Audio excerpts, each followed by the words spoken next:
Alrighty, lads and ladies, welcome back to Calc 2. Today, we are going to start talking about something called power series.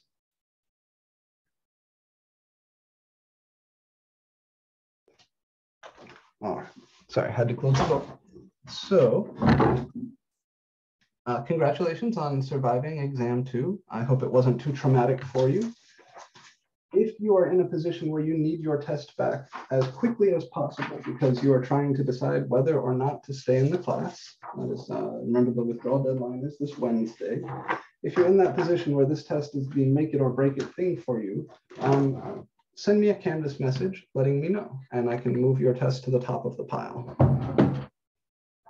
Otherwise, tests will be graded in the normal fashion. I'll do my best to get them back to you by Friday.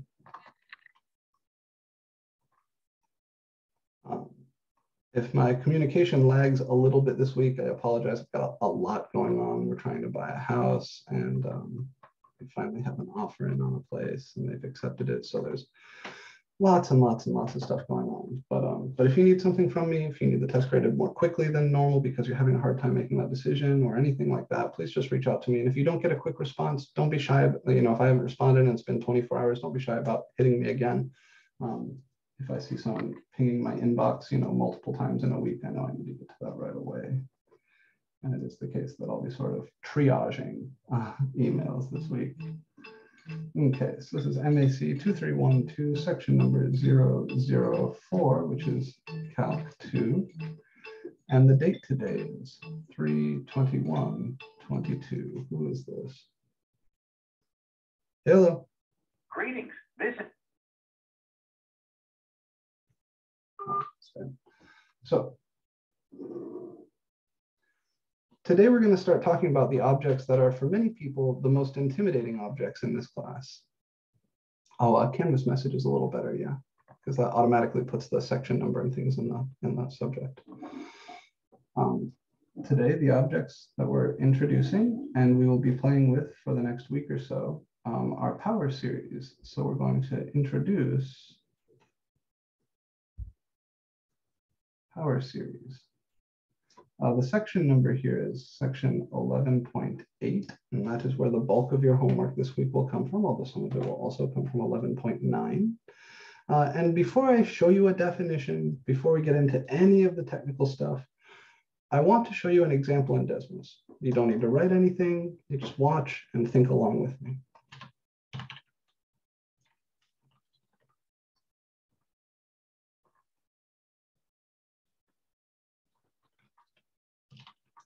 Here's the function sine x. All right, this is the graph of the sine function. What I'm going to do is start typing polynomials down here. First, just y equals x. You notice that that's the tangent line to sine x at x equals 0.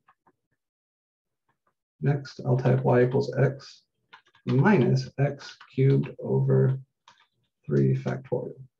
3 factorial is 6, it's just a number. So this is this green cubic polynomial.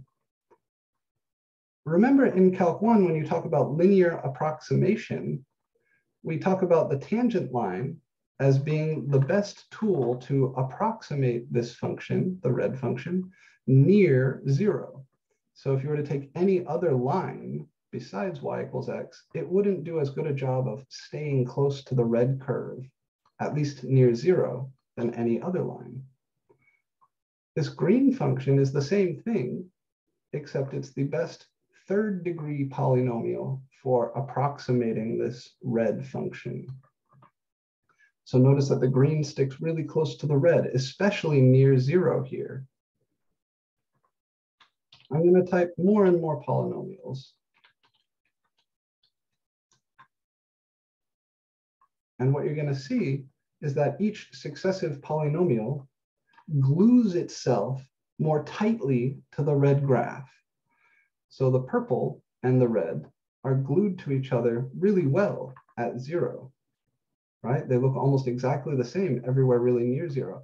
And the purple kind of starts to follow this curve better than the green, starts to follow this curve better than the green. You might be wondering, where am I coming up with these polynomials? I'll show you, but not today. today is just about understanding what these polynomials are.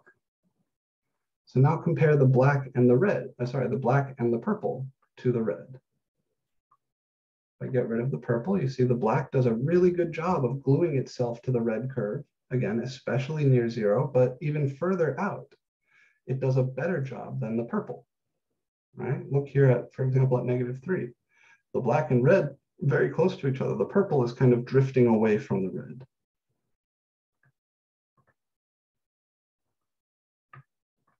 If I give myself one more of these, say plus x to the 9 over 9 factorial. Oh, that came out red. Let's change that to something else about blue. Then the blue does an even better job than the black, right? Look how closely this blue is sticking to the red function. Everywhere in here, I can't even tell the blue and the red apart. They look like they're the exact same things from -3 to 3. As you get outside the interval -3 to 3, here at like -4, you can see that the blue and the red are starting to separate, but the blue is closer than the black. What we're doing here with these polynomials is looking at the partial sums of something called a power series. And in this case, the power series is the power series for the function f of x equals the sine of x.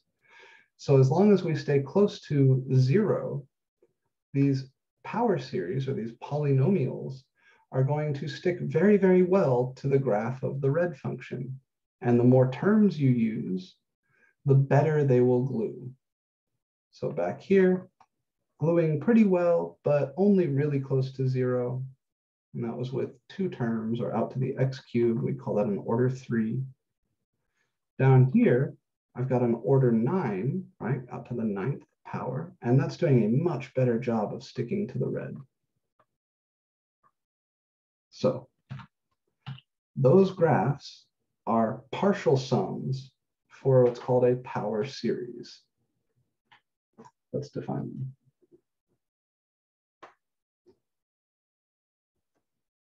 A power series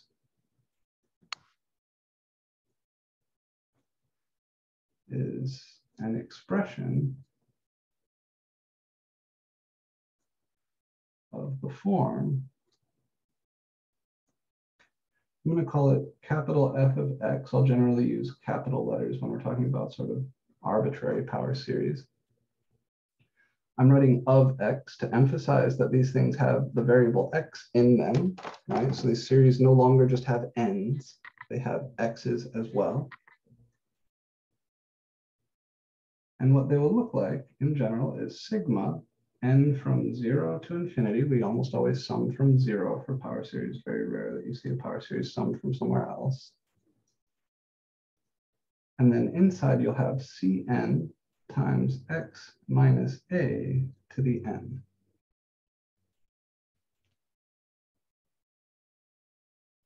And this is a shorthand, right? If you write this series out long form, this is going to be C0 times x minus a to the 0, which is 1, plus C1 times x minus a to the 1, plus C2 times x minus a squared, and so on. The next term would be C3 times x minus a cubed, and C4 times x minus a to the 4. The number, or the constant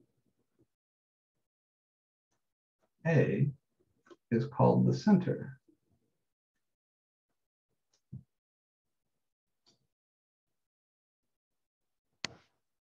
For the power series.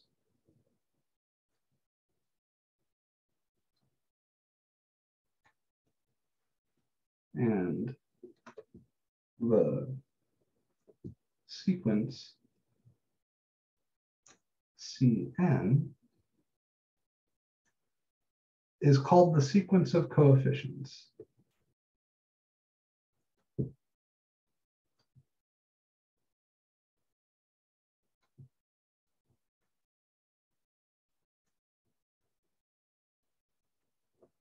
Or just the coefficients of the power series.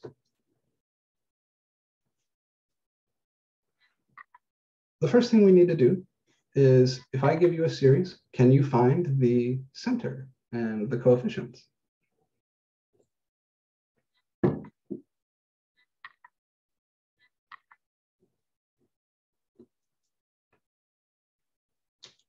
So let's try that. Let's find center and coefficients for a few series. Let me call one of these f of x. Hold on. Sigma n from 0 to infinity, -1 to the n over n plus 1 times x to the n. G of x, I can say this is, let me give you one that's kind of written out long form. How about 1 plus 2x plus 4x squared plus 6x. I don't know, how about 8x cubed? So, and then maybe for h of x, let's do 1 over 0 factorial plus x over 1 factorial plus x squared over 2 factorial plus x cubed plus 3 factorial, and so on.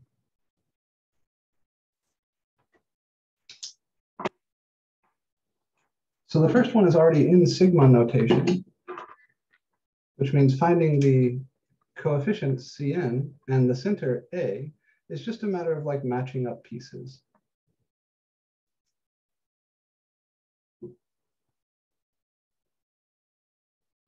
Can anybody tell me the coefficients Cn for this first power series?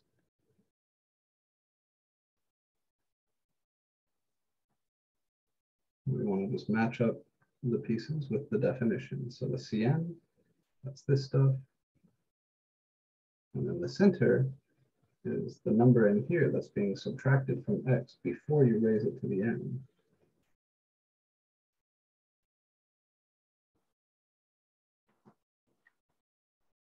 Okay, so in chat, I see something for the coefficients. There's a -1 to the n over n plus 1, that's correct.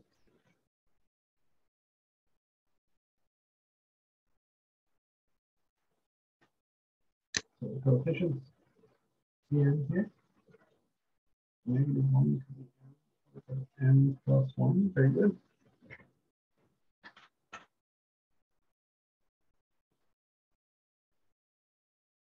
What about the center?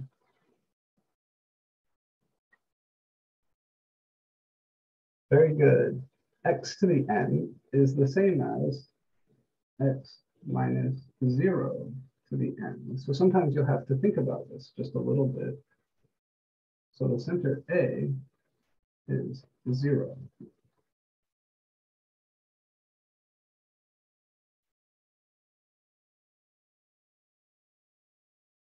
Questions on how we came up with these guys?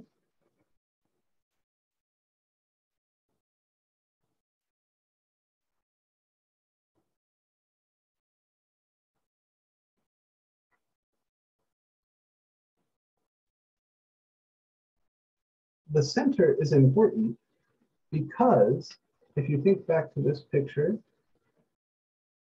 the series I'm writing down here is centered at 0, right? You'll notice that these things all kind of fold themselves around the graph of sine, starting at that point 0, 0. So that x value being the center is why these guys are all kind of rooted here. They stick to the graph here and then slowly fold themselves around the sine function. That's what the center of a power series means. It's sort of where this convergence takes place around. Now the next two series, they're not written in sigma notation yet. So in order to play that game where we match up the pieces, I think it may be helpful to go ahead and write these in sigma notation. Can anybody help me putting this one into sigma notation. Remember, we need, for our definition, we want the series to start at 0 usually. So this would be sigma n from 0 to infinity of what? What do we have in there?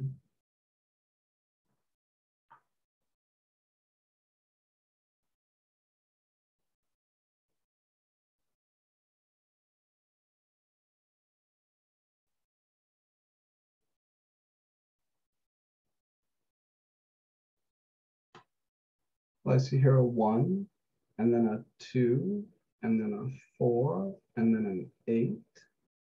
And remember, we're starting at n equals 0 here. So 1, that's 2 to the 0. 2 is 2 to the 1. 4 is 2 to the 4, 2 to the 2. 8 is 2 to the 3. So this is just a 2 to the n. And then the only other thing going on here, this is like x to the 0, x to the 1, x to the 2, x to the 3. So this is 2 to the n times x to the n. Which means that our coefficients, Cn, are just 2 to the n, and the center A is again 0. X to the n, that's the same as x minus 0 to the n. You'll see that a lot of our power series are centered at 0.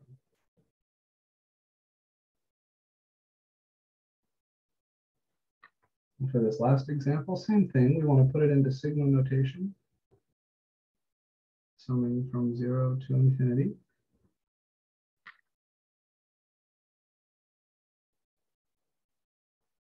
I see an n factorial downstairs. I'll write 1 over n factorial.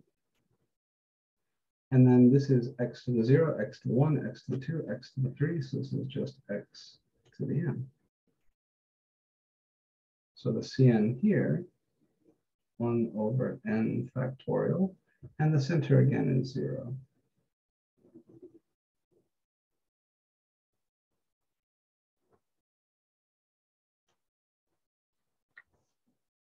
I'm going to add one more here. First, questions on how we came up with these coefficients or centers?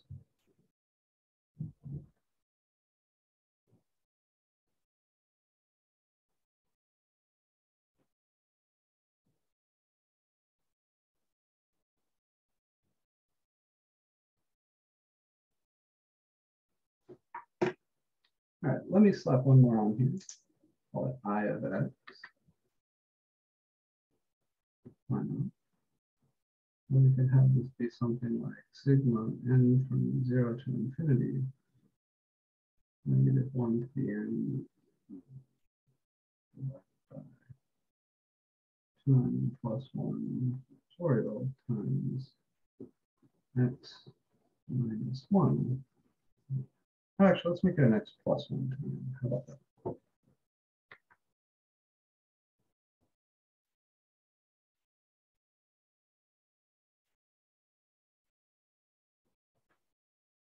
So again, we want to find the center. We want to find the coefficients.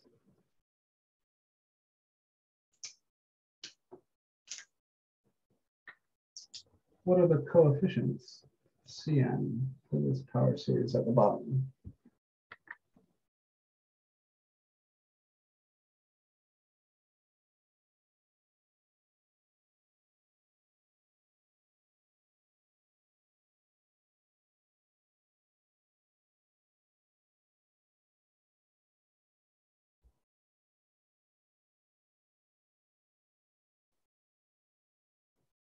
Who knows? There definitely is a negative 1 to the n. Yeah, and also the 2n plus 1 factorial downstairs, right? So this is the piece that tells us the center. Everything else is the coefficients.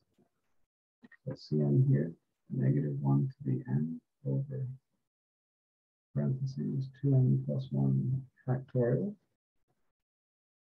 And the center, A, we got to think about this again just a little bit.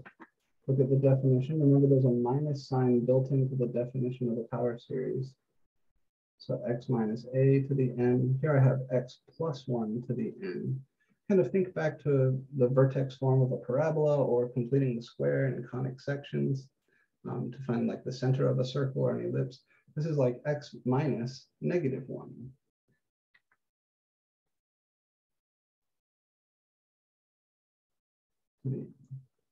So the center here is -1.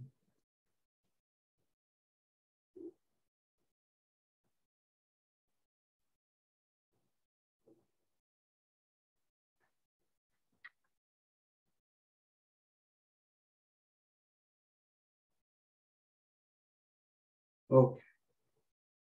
So identifying the center of a power series especially is a big deal because the question of convergence or divergence with power series is different than with normal series, right? With series of numbers, the series either converges or does not converge. It's a yes or no, it's a binary thing. With power series, it depends on what you're trying to plug in for x.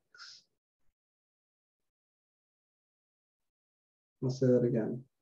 With series of numbers, convergence is a yes or no thing. The series converges or the series diverges. With power series, the answer depends on what you're trying to plug in for x. There are some numbers that I can plug in for x here, say, where the series would converge. If I plug in 0 for x, this is a convergent series. If I plug in 1/5 for x, this is a convergent series. If I plug in 2 for x, this is a divergent series. If I plug in even 1 for x, this is a divergent series. So the question, does this series converge or not, is a poorly phrased question. The question should be, for what values of x is this a convergent series? And the same is true for all power series.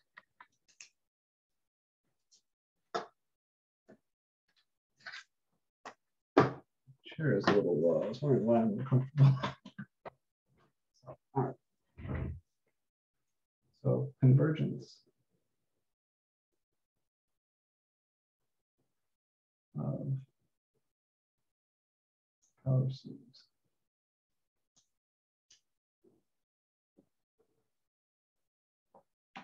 The big idea is that it depends on x.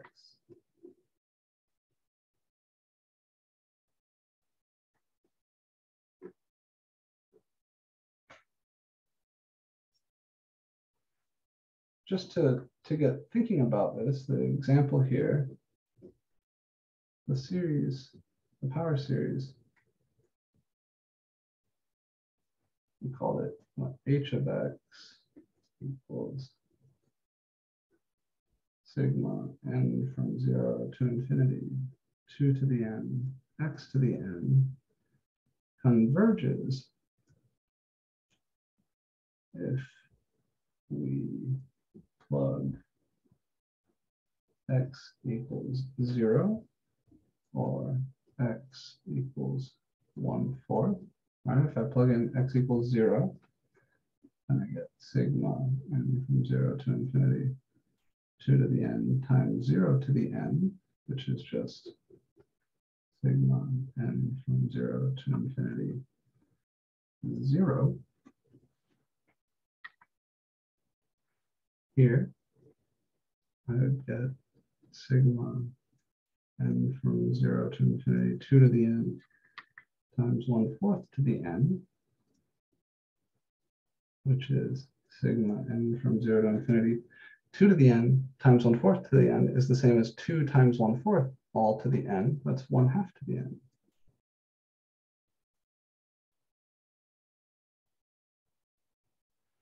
But the series diverges if I plug in, say, x equals 1.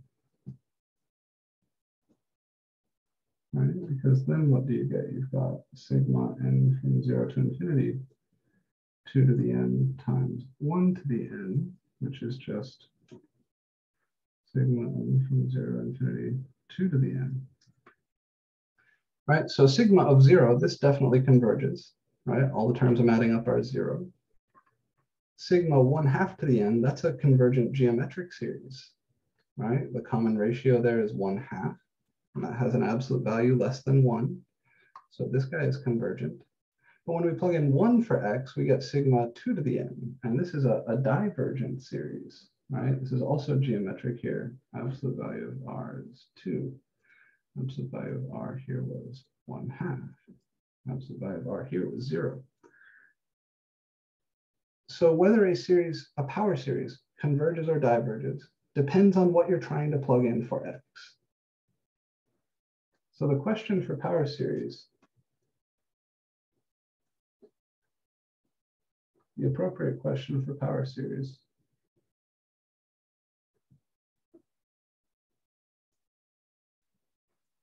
is this. What x values will give or will make the series convergent? What x values can we plug in to a power series such that the resulting series is a convergent one?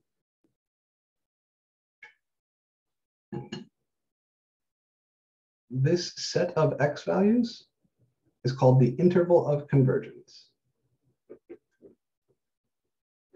The fact that it turns out to be an interval is very nice. Right? There's no guarantee. It might be the case that you've got like some random x values scattered around that make the series converge, and some random x values scattered around that make the series diverge. For power series, that never happens. For power series, you'll always have a nice interval, and that's very special. If you're studying these as functions of a complex variable, if x is allowed to be a complex number, then you get a disk of convergence in the complex plane. But let me just define this for you. So the interval of convergence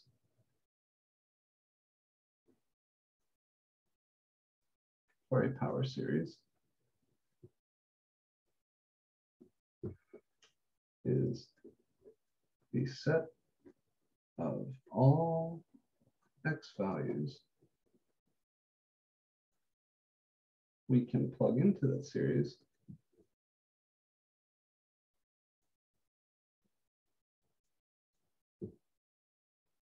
into that power series, which result in the series converging.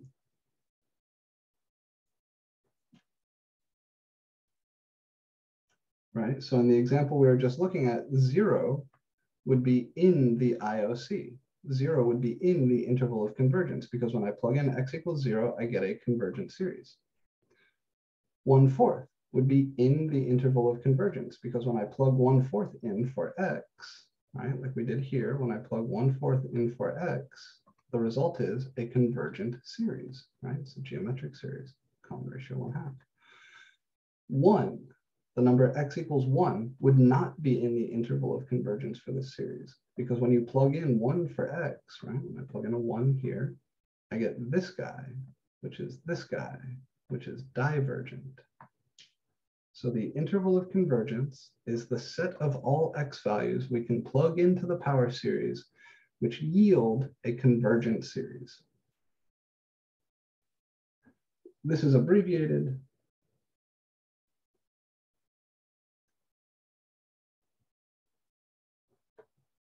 IOC. Like so many things when talking about series, it takes a long time to write them out. So abbreviations are nice. The interval of convergence is often just abbreviated IOC.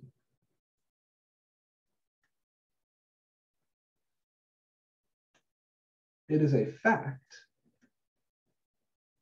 or again, you could call it a theorem, that the IOC is always symmetric about the center.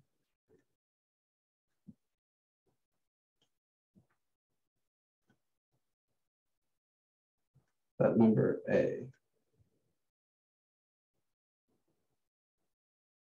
I could just underline the whole thing. I'm trying to impress upon you the importance of this statement.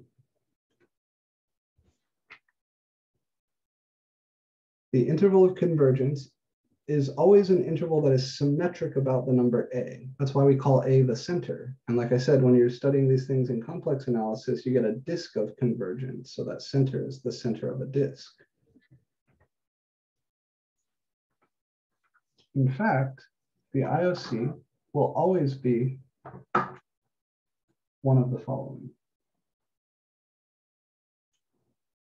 Okay, so here's your center, A. And I claim that the IOC is going to be symmetric about that center. What I mean by that this distance is the same as this distance, and we call that distance capital R.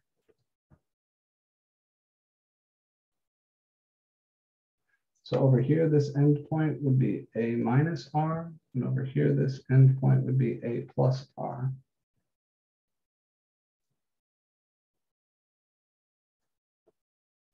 And this number R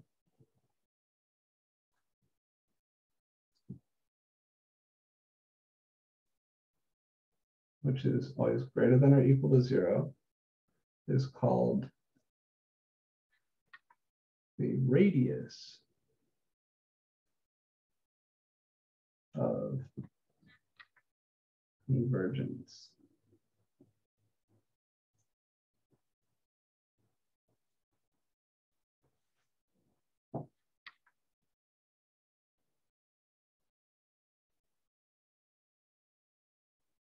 Okay.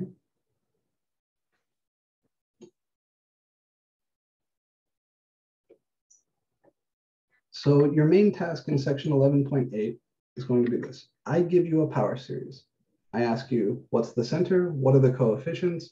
What is the radius of convergence? And what is the interval of convergence? I want to be able to give you any power series and you tell me those things. I haven't shown you how to find the radius or interval of convergence yet, but I will in just a moment. Let me briefly tell you that radius of convergence is sometimes abbreviated ROC. All right, same bullshit, just we don't have to write it all the time. And that the IOC, so this actually forces that the IOC will always be one of the following.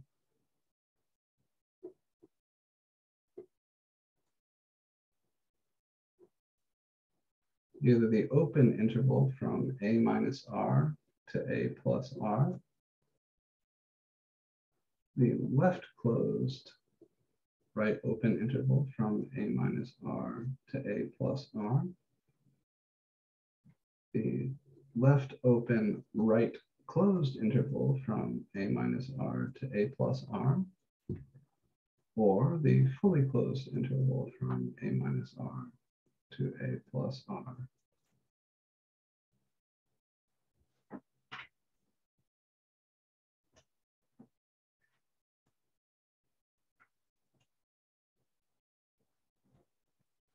So the way this is going to work is I'm going to hand you a power series, and you're going to run a convergence test on that series.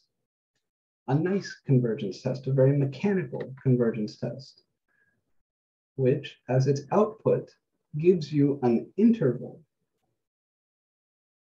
Then you're going to have to check the endpoints of that interval, each on their own, to figure out whether your series converges at those endpoints or not. Whether those endpoints are a part of the interval of convergence, right? Remember, which is the set of all x values we can plug in to get a convergent series.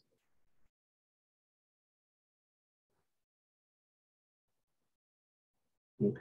Make sure you have this stuff nice and clear in your notes, because some of the other questions in 11.8 are very good qualitative questions about what the interval of convergence for a series looks like, even if you don't know shit about the series. If you know the center and you have some idea about the radius of convergence, then you can really quickly narrow down the possible intervals of convergence.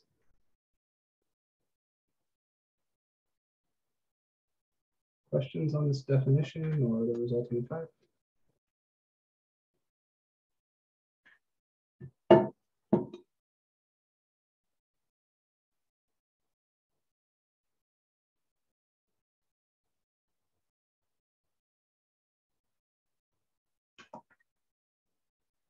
All right, just for fun, if I take an x value that's like right here on the number line and I plug that into my power series, will the series converge or diverge?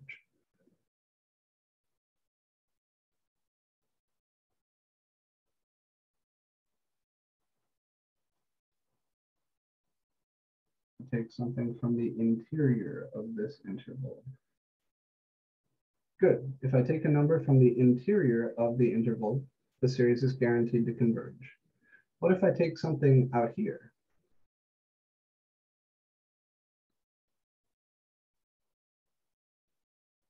If I plug in an x value that is outside the interval of convergence, will the series converge or diverge? Very good, will diverge, right? That's the idea.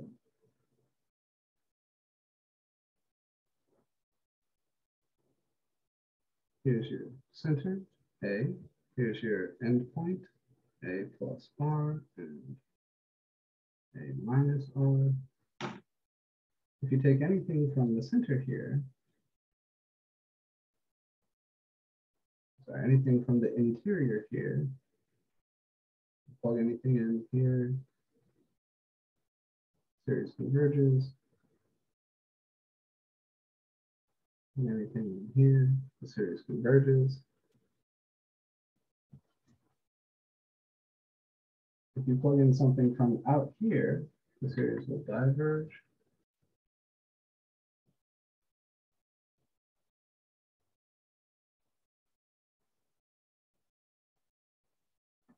And then the tricky bit is that those endpoints, A minus R and A plus R themselves, if you plug these in, could go either way.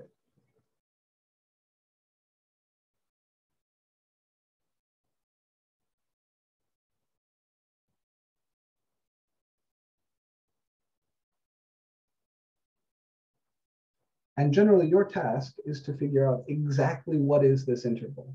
So first you're going to identify the center and the kind of open interval of convergence. You're going to find this stuff. Then you're going to check the endpoints and figure out whether the series converges or diverges there. Either thing could happen at the endpoints. The series could converge or could diverge, and it's up to you to figure that out. Once you know all of that, you'll be able to tell me which one of these four is your interval of convergence. Fun consequence, series always converge when you plug in the center, right? The center is, by its very nature, the center of the IOC. So it's automatically a part of the IOC. All right, let's try an example.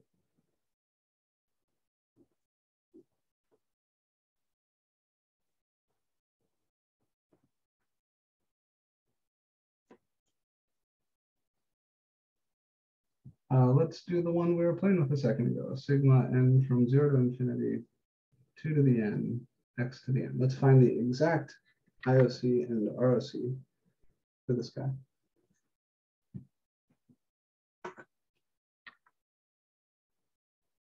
How? Generally, we use the ratio test.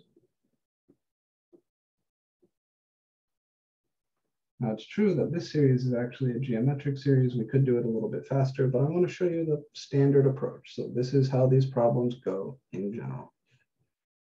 We run the ratio test, which says calculate L as limit n goes to infinity, absolute value an plus 1 over an. Just like normal ratio test stuff. The only difference is now your an has an x in it.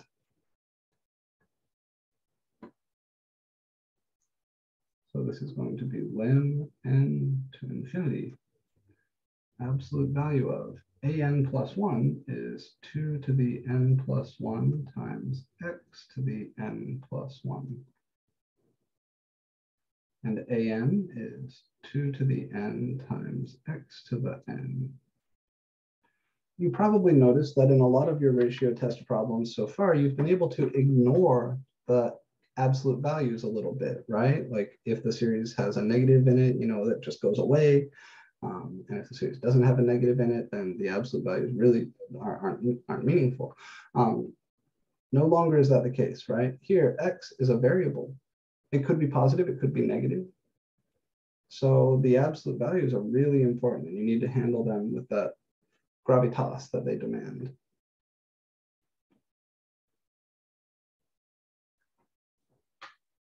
Two to the n plus 1 divided by 2 to the n is just 2.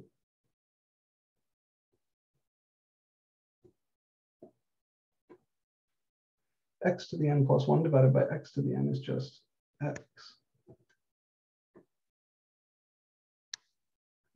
Indeed.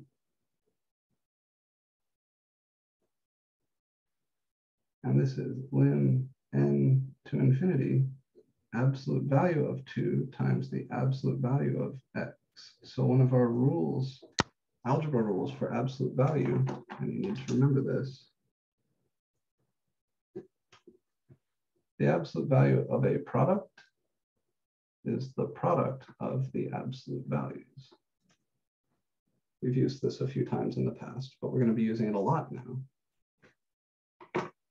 Of course, the absolute value of 2 is just 2. I'm going to pop the x out past the limit, and this is a good habit to get into, because I don't want you to confuse the n's and the x's. You need to use good notation, right? You notice I always write my limit. Don't ever skip on that. I'm going to pop this x out past the limit, and then I have lim n to infinity. The absolute value of 2 is just 2. And 2 is a constant. As n goes to infinity, 2 stays 2.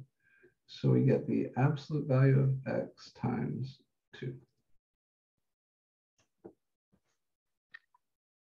So is this bigger or smaller than 1? Does the series converge or diverge?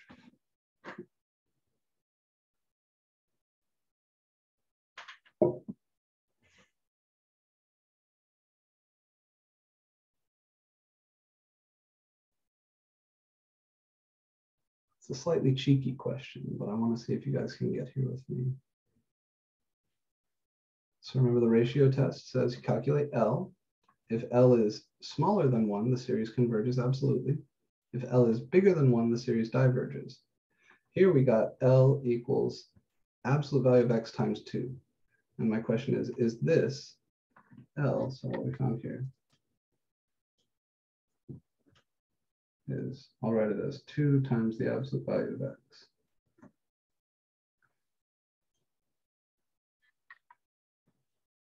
So is that thing bigger or smaller than 1?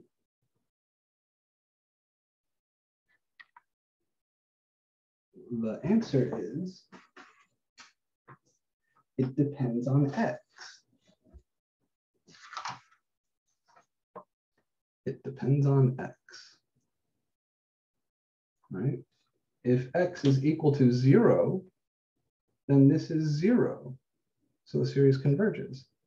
If x is equal to 1, then this is 2. So the series diverges. You see what I'm doing there?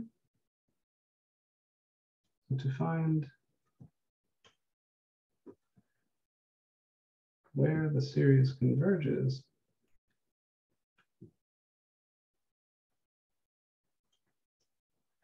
we have to solve an inequality.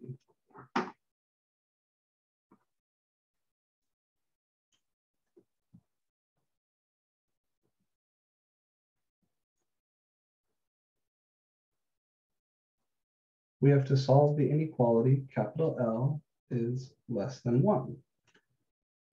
All right, that's what the ratio test says. The ratio test says your series will converge if L is smaller than 1. So what is L?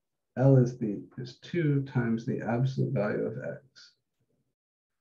So this is the same as saying 2 times the absolute value of x is less than 1. To solve that inequality, I will divide both sides by 2. I get the absolute value of x is less than 1/2. And there's a rule for unpacking inequalities of this form.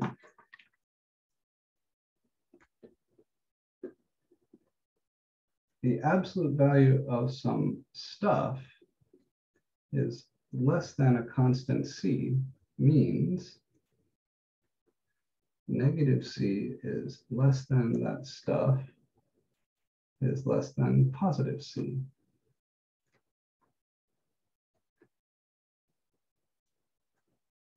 That's the rule.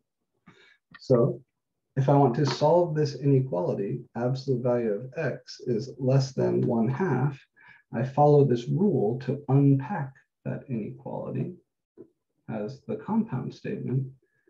Negative 1/2 is less than X is less than 1/2.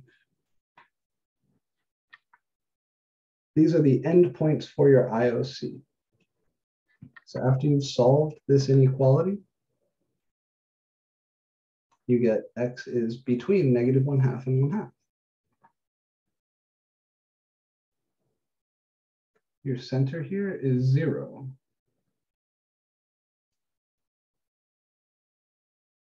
I'll put positive 1/2 over here and negative 1/2 over here.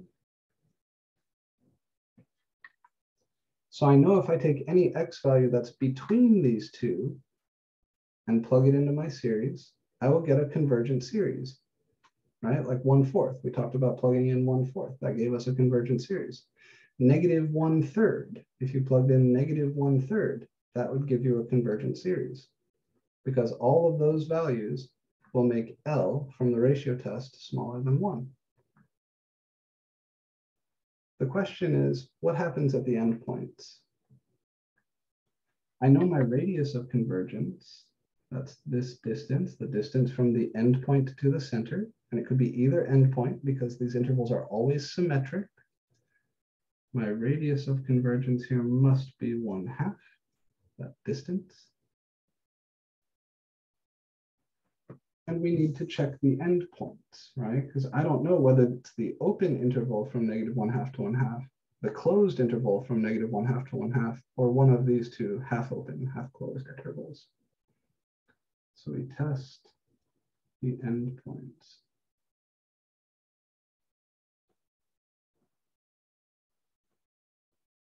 At X equals negative 1/2, what does my series become? Well, my original series was sigma n from 0 to infinity, 2 to the n times x to the n. And if I plug in negative 1/2 for x, I get sigma n from 0 to infinity, 2 to the n times negative 1/2 to the n. And I want to simplify this so I can do as little work here as possible. I'm going to need to run some sort of convergence test or use some sort of theorem. But 2 to the n times negative 1/2 to the n is negative 1 to the n. So does this series converge or diverge?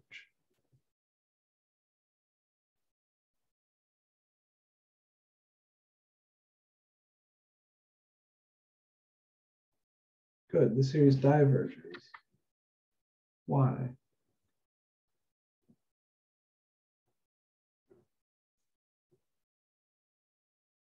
What test? Careful, DNE isn't a test. You're right, there's something involving a do not exist limit here, but we need to be very careful with the logic. So I can think of two convergence tests that make sense to apply to this. Yeah, TFD is a good one. If we apply the test for divergence, that says calculate the limit as n goes to infinity of your an, which here is the limit as n goes to infinity of negative 1 to the n. This limit is indeed a DNE, and that it's very different from being 0. So TFD shows us that this series, right, this series here, diverges. And this is the series we get when we plug negative 1/2 into our power series.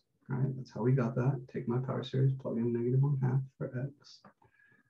So x equals -1/2 is not in the IOC.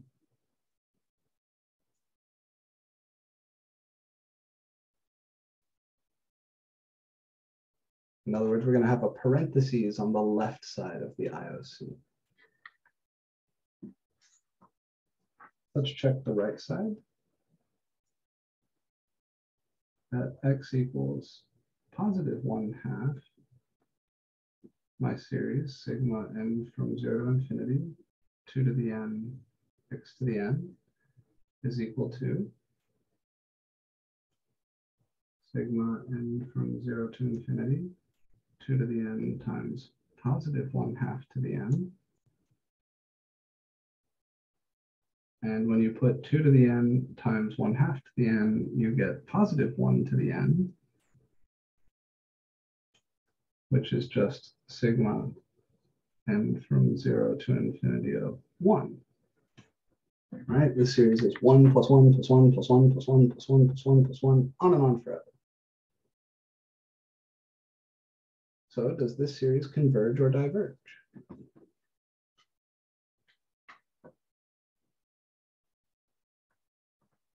This series right here, convergent or divergent?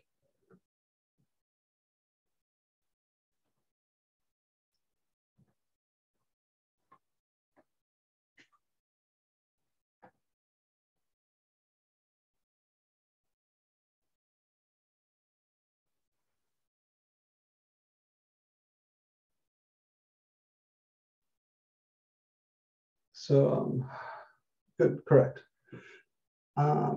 Just to recap a little bit, what we're doing is finding the interval of convergence for this power series. We ran the ratio test, and we found that the limit L from the ratio test is 2 times the absolute value of x. So then we solved the inequality, L is less than 1.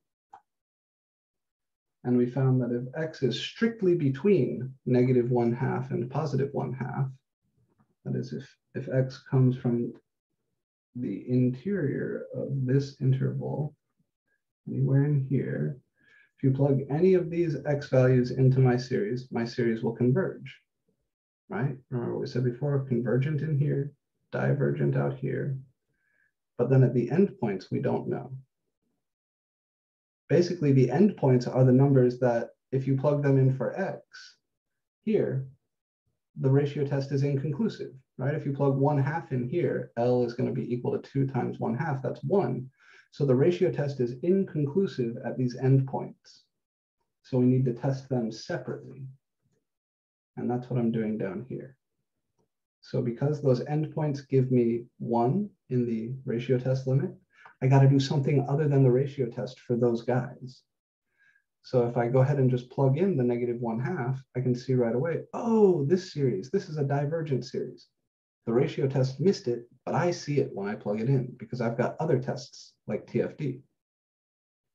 Similarly, when I plug in x equals +1/2, I know the ratio test won't help me, but when I simplify that series, that's just the sum sigma n from 0 to infinity of 1, which diverges, again, by TFD.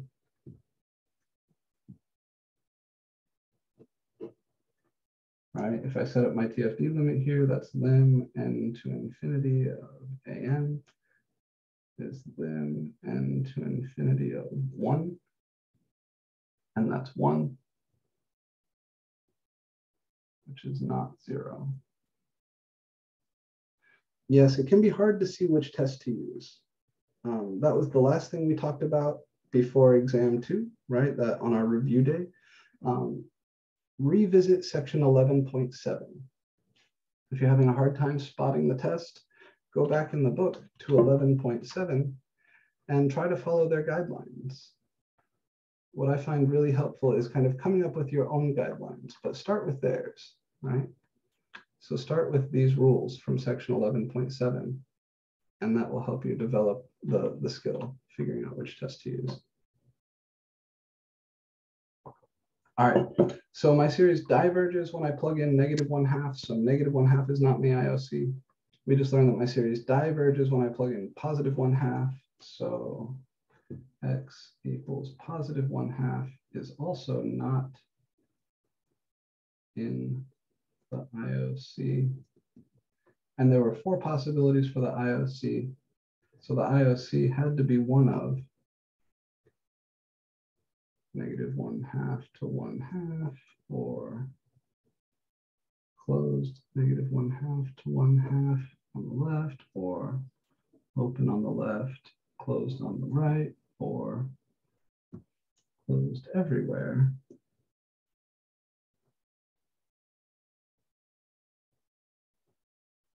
Which of these is my actual IOC? Is it the first one, the second one, the third one, or the fourth one?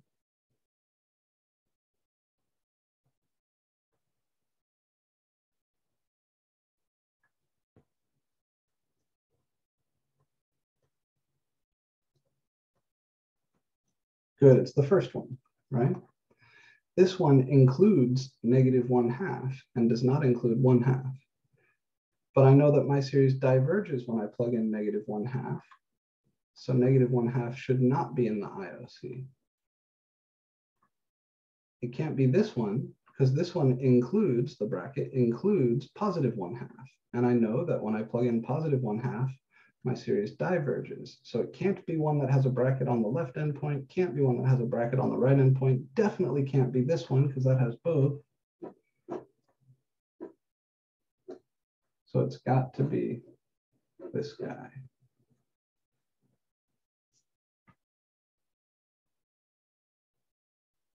That's how you find the interval of convergence for a power series. Right, this is the game. And it's kind of a lot, right? You have to do a ratio test. That's going to give you an inequality. You have to solve that inequality. That's going to give you 2 endpoints. And then you have to do a different convergence test for those endpoints. You have to test them separately. Altogether, finding the IOC for a power series, minimum of 3 convergence tests. Also solving an inequality. Takes a little practice, but you'll get good at it. It's the main task in section 11.8. All right, this is most of what your homework is going to be this week. Let's do another example.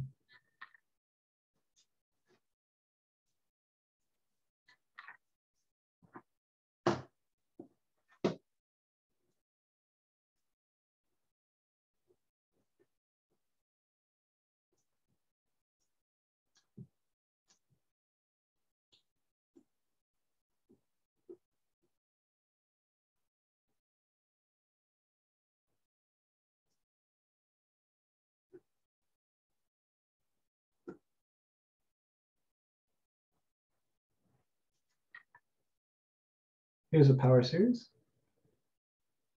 It's also centered at 0.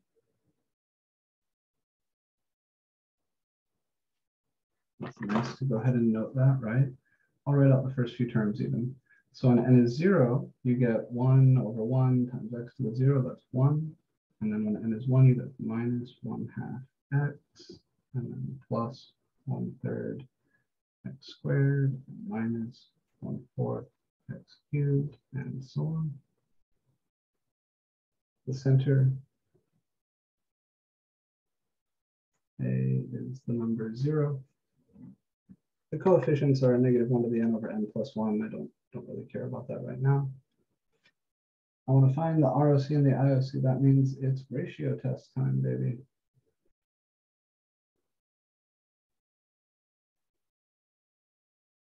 So we're going to calculate L. That is the limit. N goes to infinity. Absolute value of AN, which is -1 to the n times x to the n over n plus 1. And now rather than dividing by an, sorry, this should be an plus 1. I'm so sorry.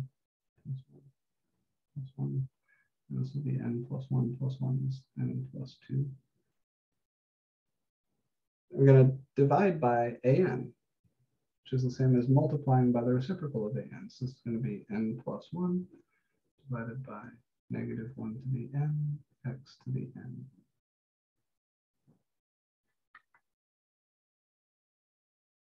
Yes. For convergence testing power series, we'll pretty much always start with the ratio test. There are some shortcuts that I can show you that work in certain special cases, but for now especially, and in general, yes, you're going to use the ratio test. Remember, the root test and ratio test are equivalent. You could also use the root test, but generally those limits are harder. The only shortcut that exists is if your series, your whole power series happens to be geometric, you can get away without this, but ratio test is the rule. Yes. All right, any questions on where the pieces of this limit are coming from? I know I goofed up when I first wrote this down, so I want to make sure we're on the same page. Everybody sees it?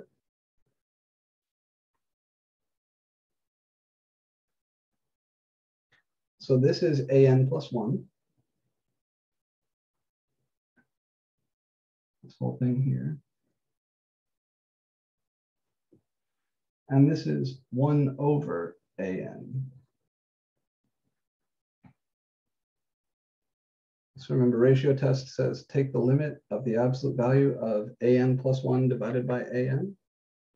Here's an plus 1. I just replaced all the n's by n plus 1's. And then I'm dividing by an by flipping it over and multiplying.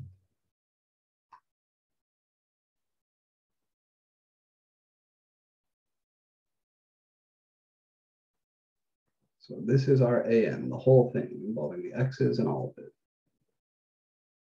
So an plus 1 is negative 1 to the n plus 1 times x to the n plus 1 divided by n plus 1 plus 1. That's this. And the reciprocal of an is this thing flipped over, right? Which is n plus 1 over negative 1 to the n times x to the n. So to find an plus 1, I replace all these n's by n plus 1. So downstairs here, n plus 1 plus 1. If I replace this by n plus 1, that becomes n plus 2.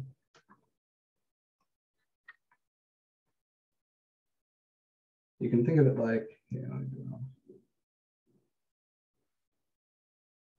an plus 1 is negative 1 to the n plus 1 over n plus 1 times x to the n plus 1, which is negative 1 to the n plus 1 over n plus 2 times x to the n plus 1. Like that.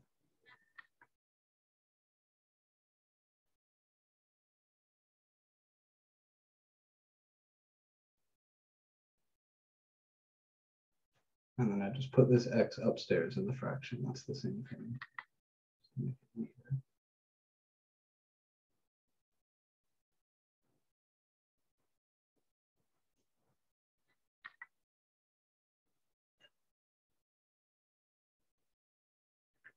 Okay, so let's see if we can calculate this limit. Like with all the other ratio test stuff, we're going to combine the pieces that are kind of similar. So I've got negative 1 to the n plus 1 and negative 1 to the n. Those go together. I've got an n plus 1 over n plus 2. Those go together. And I've got an x to the n plus 1 over x to the n. And close the absolute value. I can simplify the two outside pieces. As lim n to infinity, absolute value of negative 1 to the n plus 1 divided by negative 1 to the n is just negative 1 to the 1. N plus 1 over n plus 2, can't do anything with that. X to the n plus 1 over x to the n is just x to the 1.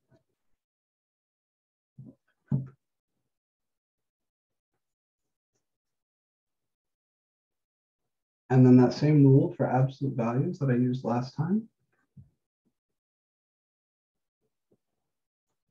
If these things are all multiplied, then I can take each of their absolute values separately.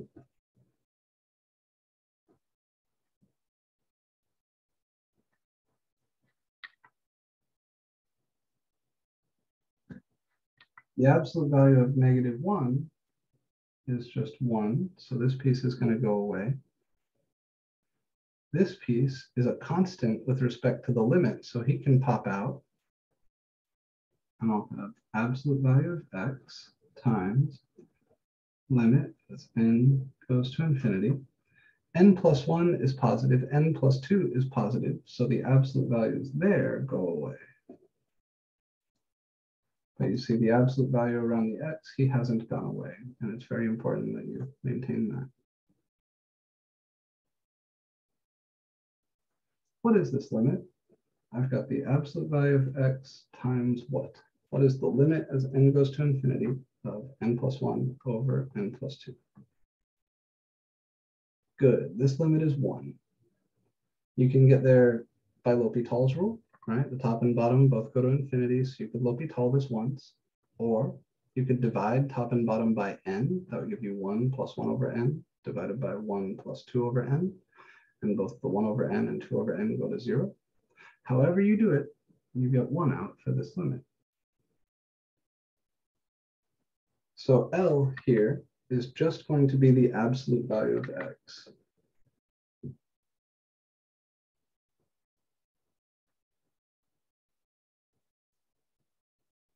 Therefore,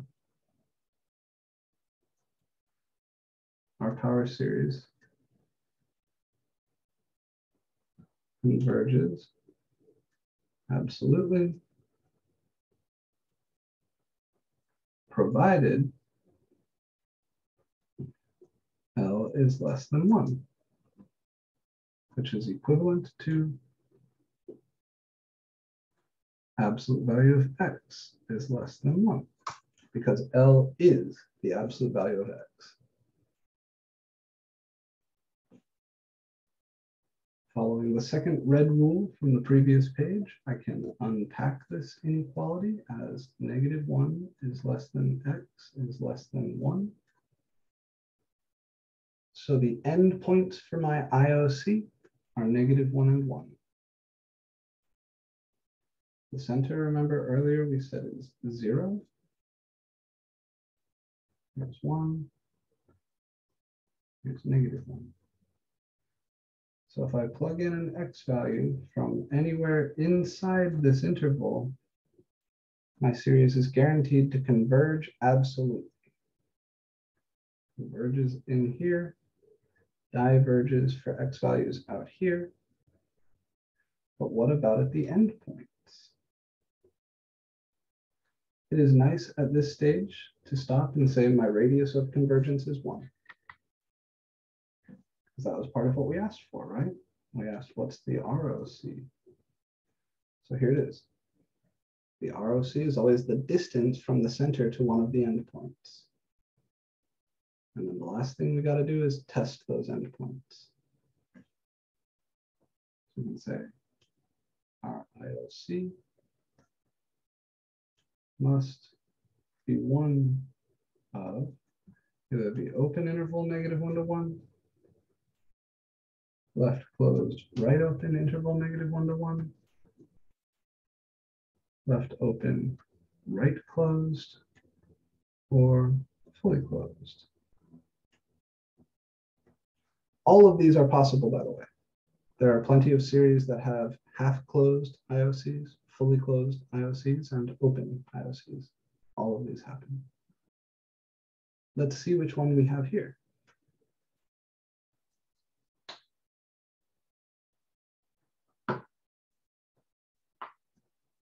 Just like with the previous example, the next step is to test the endpoints.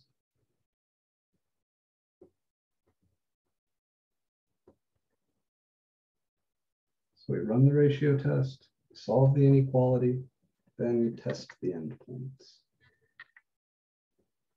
At the left endpoint, -1, my series, I'll write the whole thing here first, sigma n from 0 to infinity, -1 to the n over n plus 1 times x to the n.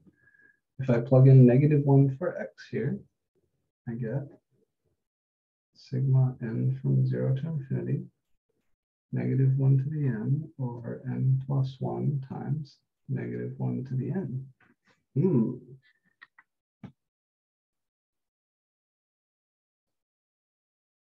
What is negative 1 to the n times negative 1 to the n?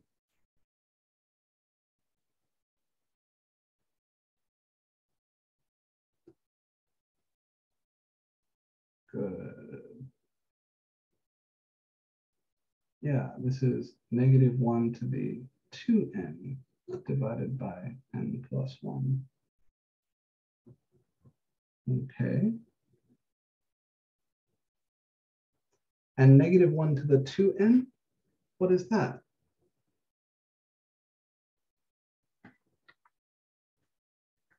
Good. 2n is always even, which means negative 1 to the 2n is always 1.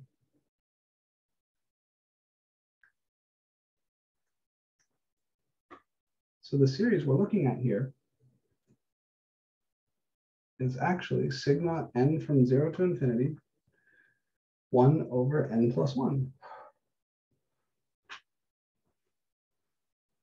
And the question is, does this series converge or diverge? What do you think? That's correct. The series diverges. Why?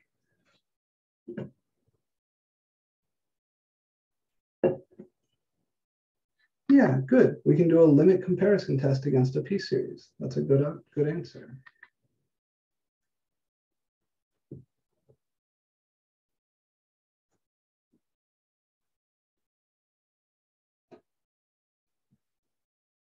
If you pick Bn to be just 1 over n,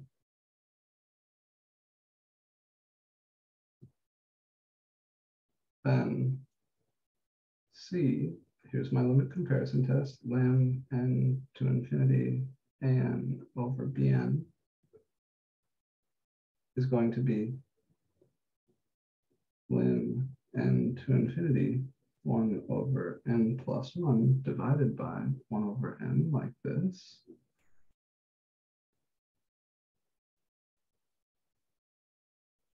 And when we flip and multiply by this bottom piece, I get lim n to infinity n over n plus 1. And that limit, like so many others we've looked at, this limit is 1. So sigma 1 over n plus 1 and sigma 1 over n do the same thing.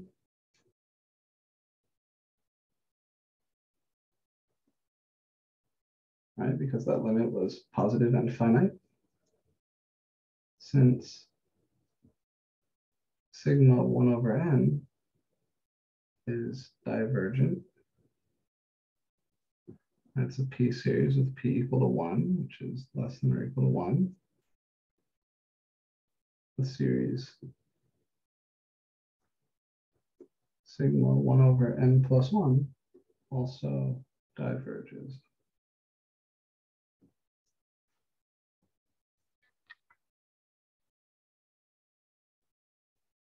Yeah, I can back up for review in just a second. Let me go ahead and check the other endpoint. We'll finish it, and then we can have a quick go back for screenshots and whatnot. So this tells me that x equals -1 is not in the IOC.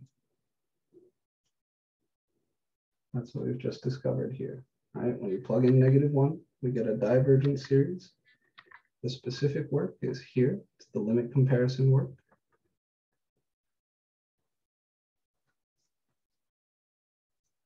At the right endpoint, x equals +1, my series sigma n from 0 to infinity, -1 to the n over n plus 1 times x to the n is going to become sigma n from 0 to infinity, -1 to the n over n plus 1 times 1 to the n. And 1 to the n is just 1. So this is sigma n from 0 to infinity, -1 to the n over n plus 1.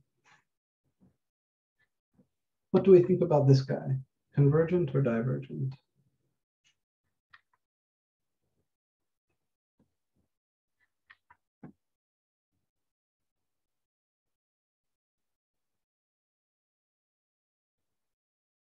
Excellent. This is a conditionally convergent series.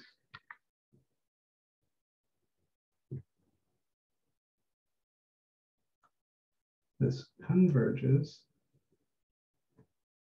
and the test is the alternating series test. Here the BNs are 1 over n plus 1, are decreasing.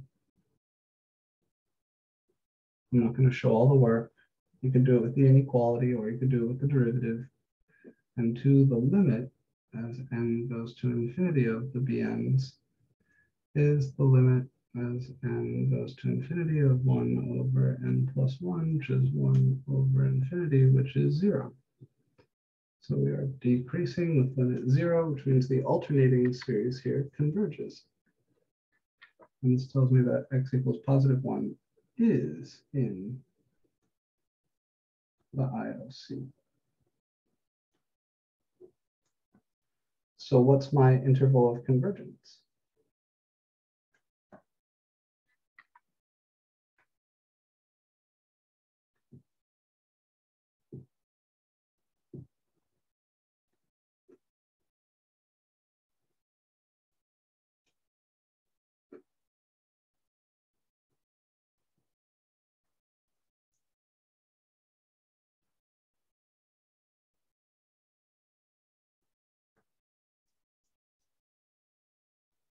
Well, we know it's an interval from -1 to 1,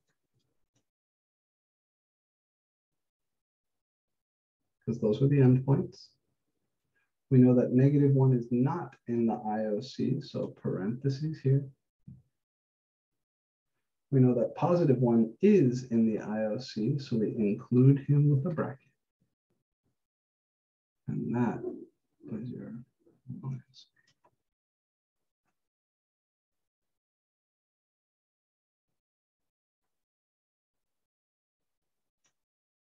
Okay. So for those doing the screenshot thing, here is page 2.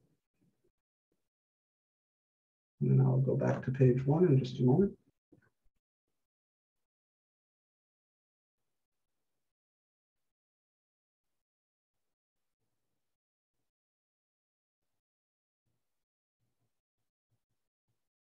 Going back now.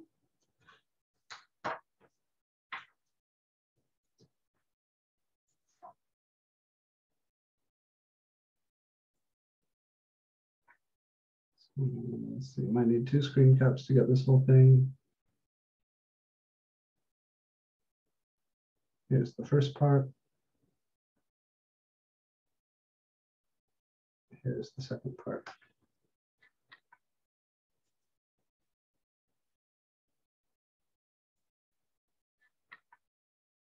All right. I want to do one more. And we're going to see something slightly different on this next guy.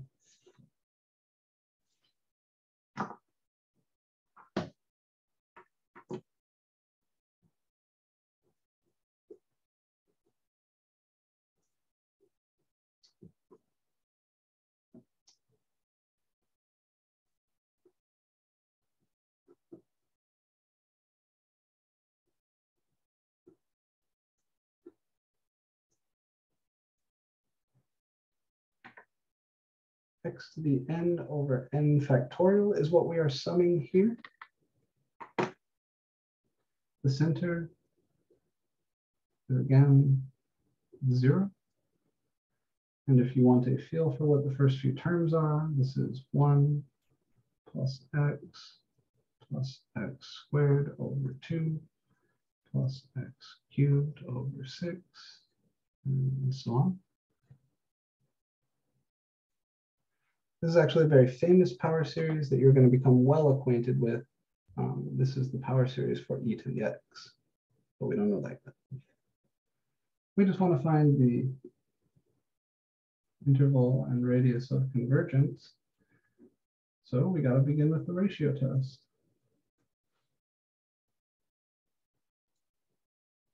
Ratio test says calculate L as the limit n goes to infinity, absolute value an plus 1 over an.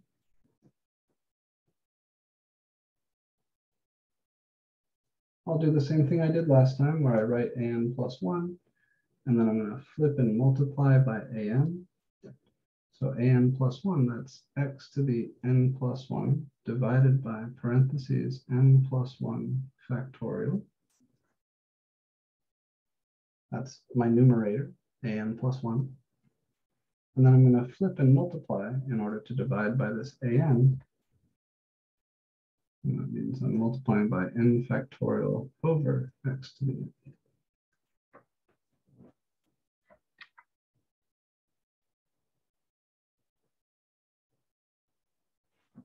As before, I rearrange.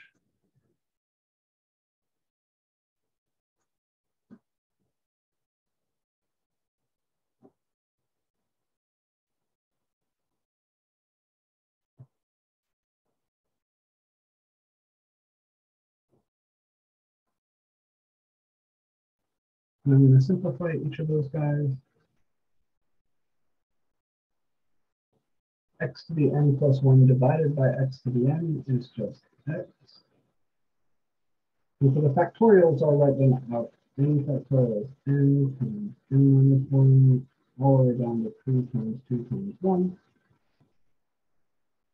N plus 1 factorial is n plus 1 times n times n minus 1 all the way down to 3 times 1. And there is a lot of cancellation.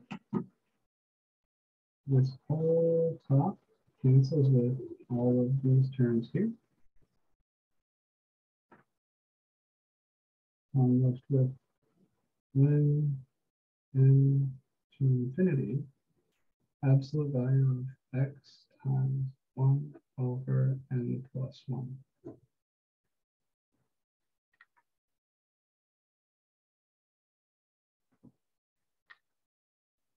I can split up the absolute values. The absolute value of x can pop out of the limit, all the same as our last examples. And 1 over n plus 1, that's positive, so his absolute values will go away. And this is what I'm left with.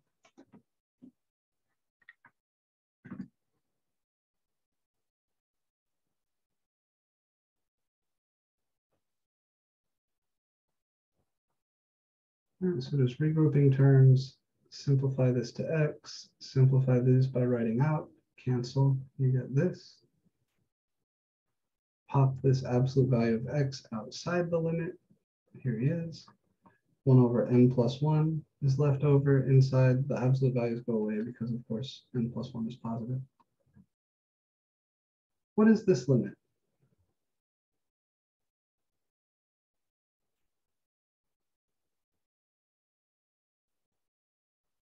Very good. I would like a resolute and strong 0, right? The top is 1, the bottom goes to infinity. 1 over infinity is 0.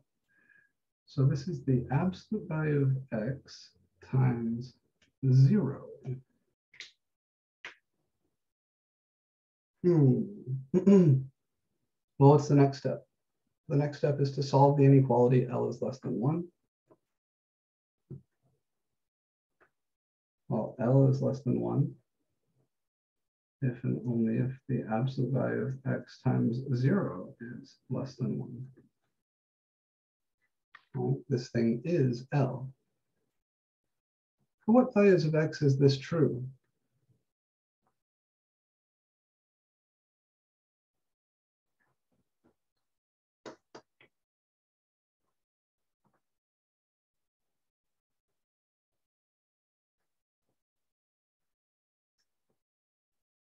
Yeah, no matter what you plug in for x, this is true.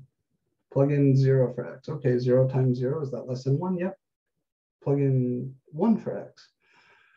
1 times 0, well, that's 0, that less than 1? Yep. Plug in negative 10 for x. Well, then you get absolute value of negative 10, which is 10, times 0 is 0. Is 0 less than 1? Yeah.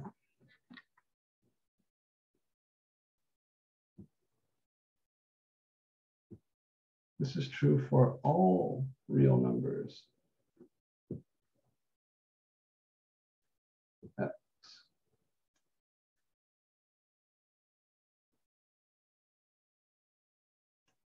right? L will be less than 1 for all real numbers x. Which means no matter what you plug into that series, it passes the ratio test. Sigma x to the n over n factorial summed from 0 to infinity converges absolutely for all real numbers x.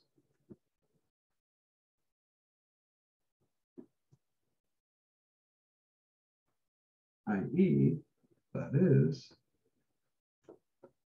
the IOC is the open interval from negative infinity to infinity. It's all real numbers. And the radius of convergence R, we would say, is infinity.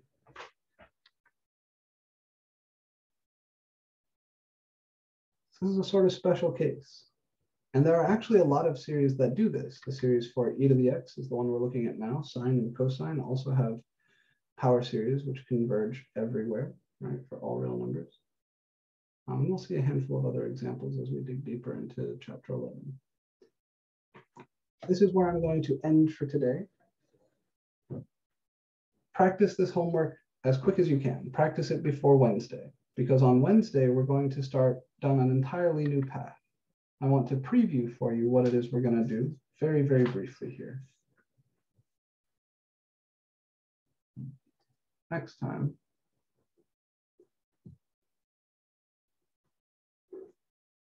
we're going to see, given a function f of x, how can you find a power series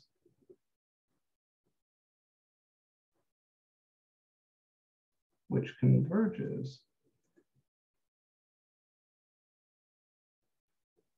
to f of x, right? How to find a power series representation for a function. And the big goal, or the big trick, is going to be to use this fact that sigma n from 0 to infinity of something to the n, I'll call it u, is actually a power series. It's a geometric series, but it's also a power series. We know from our theorem on geometric series that this guy will converge to 1 over 1 minus u if the absolute value of u is strictly less than 1. So I can do stuff like, say, 1 over 1 minus x squared. That looks a lot like this, just with u equal to x squared. This would be equal to sigma n from 0 to infinity of x squared to the n, which is sigma n from 0 to infinity x to the 2n. And we'll do lots of other stuff like this, where I give you some function and you use that trick to find a power series for it. All right, but that's it for today. So please work on that homework between now and Wednesday. On Wednesday, I will show you guys how to find power series for lots of other functions by employing this sort of trick. And throughout that procedure, we're going to be finding the interval and radius of convergence. So I really want you to practice finding those things before class on Wednesday, because it's going to be just a small part of what we do. We're going to be stretching this quite a bit. Down the road, we're going to integrate and differentiate these things. So be ready for that. But for now, worry about finding IOCs, ROCs, and I will see you guys on Wednesday.